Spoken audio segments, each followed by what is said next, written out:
আসসালামু আলাইকুম সম্মানিত ভিউয়ার্স, অ্যাডিস্টা অ্যাকাউন্টের এ টু জেড তৃতীয় পর্বে আপনাদের স্বাগতম।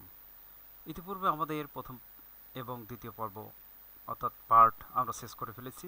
আপনি যদি আমার এই চ্যানেলে নতুন হয়ে থাকেন বা আমার এই ভিডিওতে প্রথম হয়ে থাকেন তাহলে অবশ্যই চ্যানেলটিকে সাবস্ক্রাইব করবেন এবং পাশে থাকবেন, কেননা অবশ্যই আপনি যদি অ্যাডিস্টা থেকে ছোটো ছোটো ইনকাম করতে চান তাহলে ভিডিওটি আপনার জন্যই। আর এই ভিডিওটি দেখার পূর্বে অবশ্যই সেই ভিডিও দুটো দেখে আসবেন, তা না হলে কিছু বুঝতে পারবেন না। তো চলুন, আজকের আমাদের এই ভিডিওর মূল বিষয় হচ্ছে আমরা অ্যাডিস্টা থেকে কিছু অ্যাড নিয়ে আমাদের ওয়েবসাইটে কিভাবে অ্যাড করতে হয় প্রপার নিয়মে, সঠিক নিয়মে, সেই আমরা প্রসেসটা দেখব। তো চলুন আমরা চলে যাই। ইতিপূর্বে আমাদের দ্বিতীয় ভিডিওতে আমরা কিছু অ্যাড তৈরি করে রেখেছিলাম এবং সেই অ্যাডটি আমাদের ওয়েবসাইটে বসাবো, বা আজকেও আমি সে আরেকটি অ্যাড তৈরি করে নতুনভাবে দেখাবো। তো চলুন আমরা একটা অ্যাড তৈরি করি। অ্যাড তৈরি করার জন্য আমাদের চলে যেতে হবে অ্যাড ইউনিটে। এখানে প্লাস বাটনে চাপ দেবো এবং আমরা ব্যানারে ক্লিক করব। ব্যানারে ক্লিক করার পরে আমাদেরকে সিলেক্ট করতে হবে আমাদের কোন ব্যানারটা আমরা চাই বা আমাদের কোন ইটা আমাদের ইয়ার সাথে যাচ্ছে। তো আমরা 460 বা 400 দেখি আমরা সেই ব্যানারটা ইটা আছে কিনা। তো এখানে নাই, আমরা 468/60 এই ব্যানারটা আমরা সেট করব। তো আমরা এটা ক্রিয়েট করলাম। ক্রিয়েট করার পর আমরা অটোমেটিকলি একটা অ্যাড তৈরি হয়ে যাবে। সেই অ্যাড তৈরি হয়ে যাওয়ার পরে 2 থেকে 3 মিনিট আমাদের ওয়েট করতে হবে। তো আমরা 2 থেকে 3 মিনিট পরে আবারও আপনাদের সাথে আসব।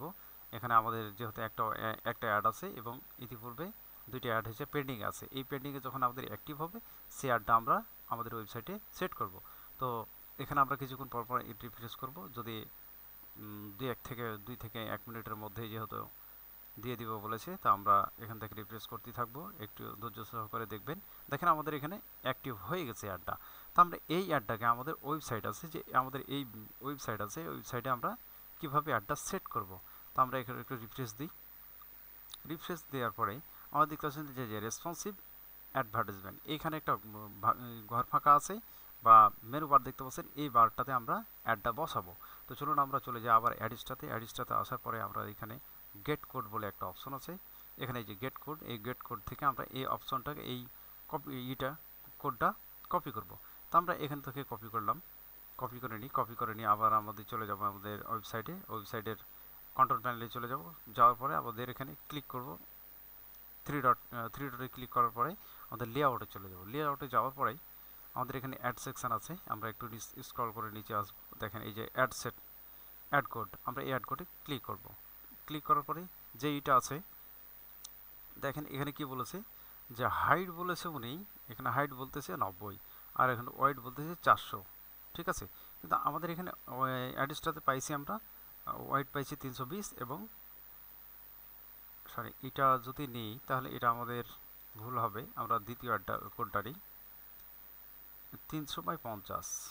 আচ্ছা, এইটা অপর কার্ডটা তাহলে হ্যাঁ 468/60। আমরা এই কোডটা কপি করলাম। কপি করার পর আমরা চলে যাব আমাদের কন্ট্রোল প্যানেলে। এখানে এসে যেই কোডটি আছে সেই কোডটাকে আমরা ডিলিট করে দেব। ডিলিট করে দেওয়ার পর আমাদের কন্টেন্টের জায়গায় আমাদের এই কোডটি পেস্ট করে দেব। পেস্ট করে দেওয়ার পরে সেভ করব। সেভ করে দিলেই আমাদের এখানকার কাজ শেষ। দিয়ে আমাদের এখানে সেভ করতে হবে। আবার আমাদের কিছু প্রসেসিং আছে, সেভটা কমপ্লিট হলে আমাদের অ্যাডে চলে যাব। আমাদের এবার ওয়েবসাইটে চলে যাই। এখানে একটা রিফ্রেশ করি, আমাদের অ্যাডটা প্রপারলি আসছে কিনা দেখতে হবে আমাদের। দেখেন আমাদের কিছু অ্যাড আসছে, তবে এই অ্যাডটা আমরা এতক্ষণ আগে আমাদের ওয়েবসাইটে ছিল না, এখন আসছে আমাদের ওয়েবসাইটে প্রপারলি আমরা বসাতে পারছি। তো সম্মানিত ভিউয়ার্স, তৃতীয় পর্ব শেষ হলো। চতুর্থ পর্ব দেখার আমন্ত্রণ জানিয়ে আবারও এখানে শেষ করছি। আসসালামু আলাইকুম ওয়া রাহমাতুল্লাহি ওয়া বারাকাতুহু।